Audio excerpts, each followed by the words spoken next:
Jack Butland has signed as Rangers' new goalie. Here we go. Well, according to Fabrizio Romano, that is what's happened here. Understand the contract will be filed until June 2027, and it is a big 4 year deal, which he is 30 right now, so I'd take him up to what?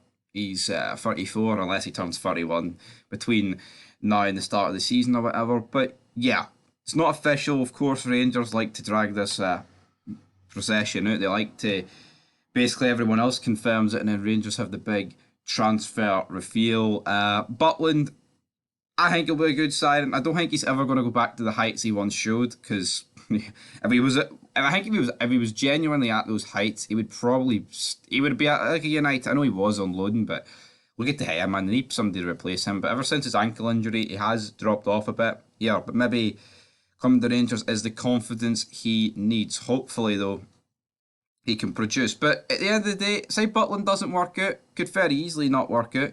At least we've got Robbie McCrory, and that is a positive. But I've already talked an awful lot about Butland, so that'll be the first portion of this video. I think it's a good signing, and so yeah, when Rangers announce it, I'm not going to be like pumping another vid out, because in this video it was about Butland, but Fabrizio Romano, but also Rangers is Champions League next season. So of course, goes on to mention the Champions League, says Celtic, of course, they're already in it, and it says possibly Rangers back on the biggest stage. So 31st of August is when the group stage draw for the Champions League will be made, but will Rangers be in it? Let's dive into the article. So it says they could be joined there by runners-up Rangers. The Ibrox side negotiated a third round qualifier and a playoff to make it to the groups with their city rivals this season, and would have to do the same again this August. And the task looks particularly daunting with the likes of Storm, Grass, and Dnipro up first in the draw on 24th of July.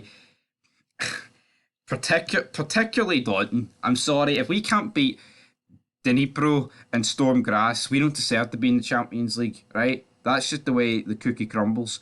Like that Royal St. Golossay team, we should have pumped them. We didn't really. We won 3-2 in aggregate, got quite lucky. But they lost out on the league title with minutes to spare in Belgium.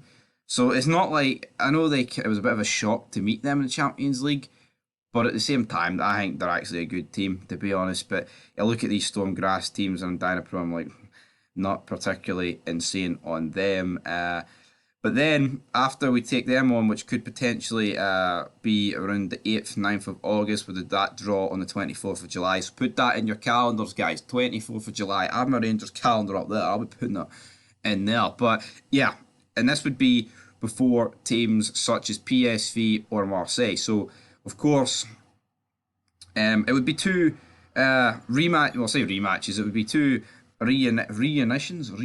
rematches, however you want to call them, because of course we took on PSV last season, which we scraped past them in a very underwhelming performance. I thought the away performance was alright, but PSV did offer nothing, if we're being honest about it. Then Marseille, of course, that would be a throwback to when we took them on when they won the very first Champions League, beating us on their way to do so. Of course, it wasn't the final to beat us, but they did pretty well. Marseille, good team. Marseille back then. Desailly, big, and Barthez in nets, but they don't have that sort of team now. I believe Alexis Sanchez plays for Marseille now, so it'd be a tough team. I believe they finished third. RC Lens finished second in Ligue 1, which is surprising. RC Lens, but is what it is. And it says here, of course, same as last year, should Michael Beale's men lose in either qualifying round, they would enter the Europa League groups, where they would likely be in pot 1. So yeah, if we follow the Champions League, looks like it's going to be pot 1 in Europa League, which isn't exactly ideal.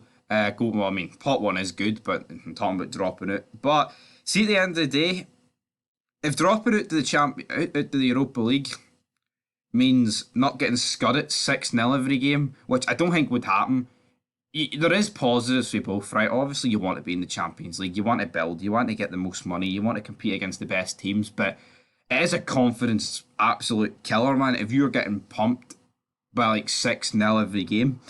But hopefully, that was a Geo thing and not a Rangers thing, and hopefully Michael Beale can get us to the Champions League and we can compete. I'm not asking to top the Champions League group, I'm asking to fucking compete, get draws, get wins, and not lie down and be pumped everywhere we go. So anyway, guys, I think not saying we'll breeze past qualifying, it'll be tough, but there's no one in there that I think is absolutely unbeatable. So for us, why not? Why can't we do it? Till next time, peace.